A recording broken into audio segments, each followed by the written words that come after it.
Hello, everybody. Today we're going to talk about an interesting topic to me, and that would be forced migration. Today's assignment, we have to answer a few questions. One of the questions we have to answer is what are the main differences between forced and economic migrants? After having watched the video and having read the materials that were given for this week's assignments, I really don't think that there's much of a difference between the two. Um, when I first thought about economic migrants, I just thought about how a person might come over here to get a better life. You might have a situation where somebody comes from another country and they say, okay, well, I want my life to be better, so I'm going to come to the United States and get a job and be able to send money back over to over to my family. Um, and when I thought about a forced migrant, uh, I came over here because I was driven out of my own country because of political turmoil, disaster, or because I was sold as a slave.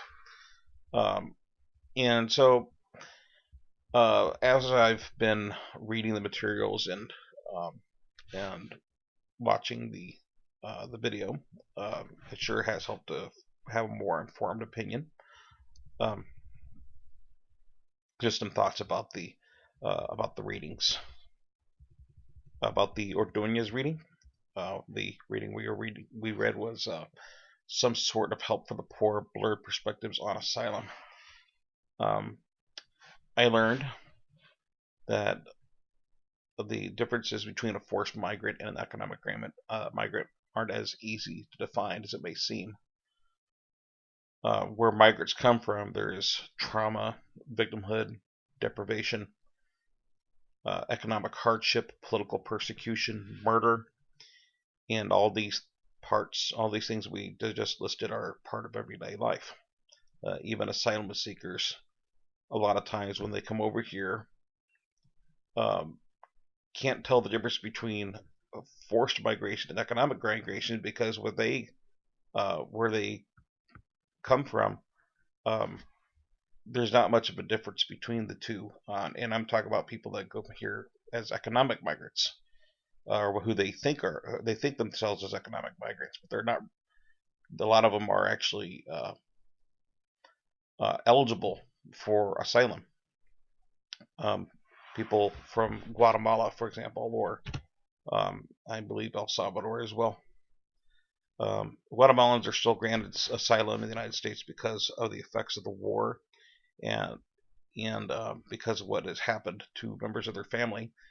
The people from Guatemala, because of the war, a lot of them went over to Mexico for refuge, went over there illegally, and then they through illegal means, and then they came to the United States without any papers either, just to find out they're actually eligible for papers. So, which is to have authorization to be here, which a lot of people from Guatemala, when they discover that, they're still a little confused. They still can't give a good answer as to why they are, what the difference is between themselves and other people who are here for economic reasons.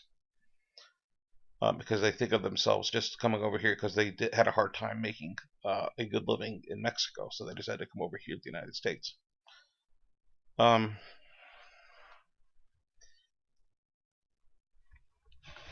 Now, there have been various attitudes toward asylum seekers inside the United States. They're either thought about as either being hordes of illegal aliens that come over that are coming over, or they might have the opposite of their perspective, which would be um, they are a part of humanitarian violence that was funded by the United States, and so therefore uh, we need to do something to help them out. So it kind of has a bit of a swing in the perspectives. Some thoughts about Yaris and Castaneda. The article we read was called "The Special Issue: Discourses of Displacement and Deservingness, Interrogating Distinctions Between Economic and Forced Migration." Um, the term refugee in this article is referred to as a degree of legitimacy. It's involuntary. People are forcibly displaced and they're in need of security and protection. And migrants, on the other hand, are thought about is a little bit differently. Migrants are considered voluntary. They're just in search of a better life, but they're not viewed as being worthy of assistance. However, because of the desperate economic circumstances of their home country, they are forced to find a better life in a new country. So in that way, we can view them as being forced migrants. There are, as I said, there are blurred lines between the two categories. Many are forced because of economic desperation, and a lot of things I was talking about earlier about people who were here as refugees. Well, with all the different horrendous circumstances they came from, people that are here for economic reasons have the same circumstances as the refugees do in many circumstances, in many situations. And some people who think that they're economic migrants, again, this according to this other article, um, are eligible for asylum and they don't really understand it. And these people are kind of considered in between, and that would be they're referred to as forced and voluntary migrants. So that's I thought that was rather interesting in this article. And the last article that I wanted to talk about was a particular interest to me because of an earlier post that I made, and I really didn't make it completely clear about what I was talking about. And it describes a situation of a migration system that I had in mind, um, and that it's currently happening. Although I think I was thinking originally about a horrible situation in the history of our country, where we had a lot of people who were being trafficked into this country. I had a course in called in Black Studies. My Black Studies course talked a little bit about this, though I don't think they were talking necessarily about the issues of migration so much, but really it does apply to what we're talking about now. And the one of the books we had to read was called Slave by Mendy Nezer. And with this book, it described a woman who was basically trafficked from her country in Sudan, and that she had to be moved over to another place against her will, and she was made into a domestic servant, and so she basically became a slave. And so one of the things I was thinking about when I was talking about forced migration was there were people that were taken away forcibly and turned into slaves, but even forced migration has a larger context than this. Um, what happens what's been happening a lot in countries like Saudi Arabia and the United Arab Emirates, according to this latest article, the one by uh, Vlieger, the one that's called Domestic Warriors in Saudi Arabia and in the Emirates, Trafficking Victims, is where people are deceived and they're brought into this country with the idea that they're going to have a better life. And what happens is that they are put into a situation where they become domestic servants, just like Benny Nezer was, and they have their passports taken away from them, and they're not able to get them back. And then in order to get out, they have to get permits in order to leave the country, which they're not able to obtain. So I thought that was really rather interesting. But this is not something that's new. This is something that's been happening over the course of history. Um, One of the things I thought was rather interesting was the methodology that was used in order to gather the information.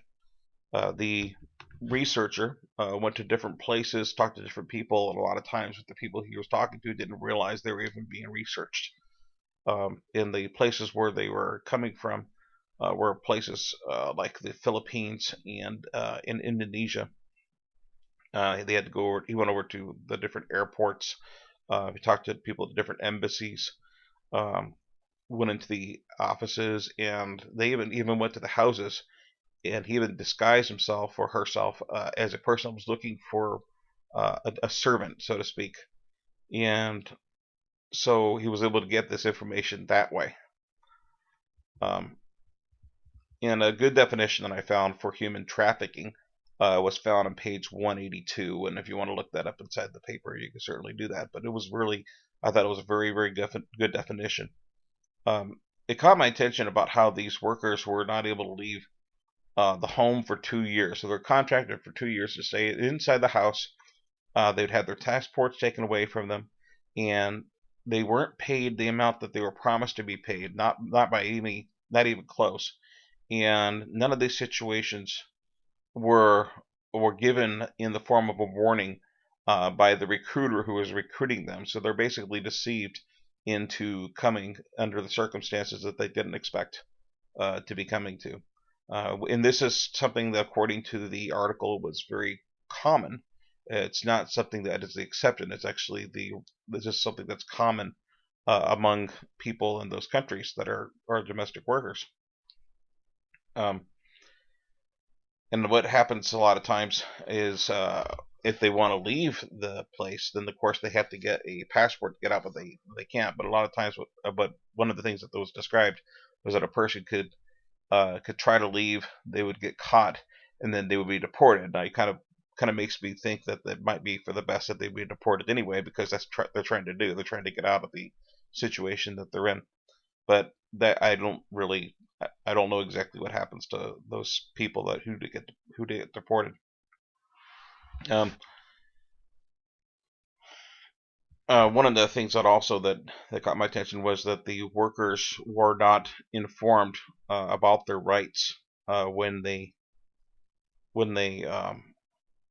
uh, when they are entering this country. They have a country that they're leaving from, and you'd think that they would be told about the rights that they have about the country that they're getting ready to go to, and they don't have. They're not given information about those rights. So what happens is that they are they go into the country voluntarily, but then they are stuck because of the situation that that they find themselves in. They are basically slaves. They're on call 24 hours a day, 7 days a week, for very, very little money, if anything. And a lot of them are abused in the process, whether it be sexually or physically or other methods of abuse. The last thing I'm going to talk about is going to be about the panel that we discussed in the video, which was called Forced Migration, Violence, and Poverty in a Global Society, a panel discussion. A couple of things that caught my attention were, especially in the very beginning, was Haya Ajan, who talked about the number of people who were affected by the crisis in Syria. She talked about all the different causes of the war, and how this country has been fighting a civil war, and how brutal it's been, and the number of people who were affected by this conflict. Says that there are 12.2 million people who are in need of humanitarian assistance. 5.5 of them were children. 7.6 people were internally displaced, or basically homeless. 4 million people were displaced outside of the country.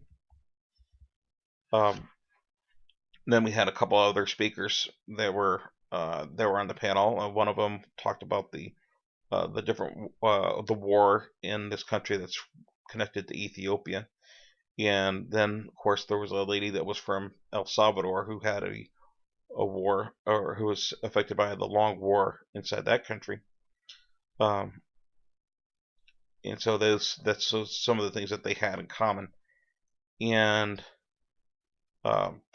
Professor Tamoy Islam talked about people who are trapped in the country. So, this is something that we kind of touched on the other article that we had read. But they're trapped in countries that they were lured into because their employers kept their passports, and they had to obtain permission in order to leave the country. Some of the differences between the different panel members was, well, the similarities had to do with a lot. They were all refugees, but two of them came as a result of wars, and they left because of that. But then you had the one fellow that was from the country connected to Ethiopia, who left because of political oppression. He has been oppressed politically, and then we had the final speaker, and that was the fellow that was from from Iraq who was displaced because of the war over there. So not a lot of differences, I don't think, between the different panel members. They were all in situations where they were forced to leave their country. Uh, they uh, they had to find refuge outside of the country where they would have opportunity to take advantage of the skills it is that they have. So they ended up eventually, of course, inside the United States. And so um, I thought that they had a lot of interesting things to say, and especially in the end about what it is we can do to help to support the people who are being displaced from the different countries.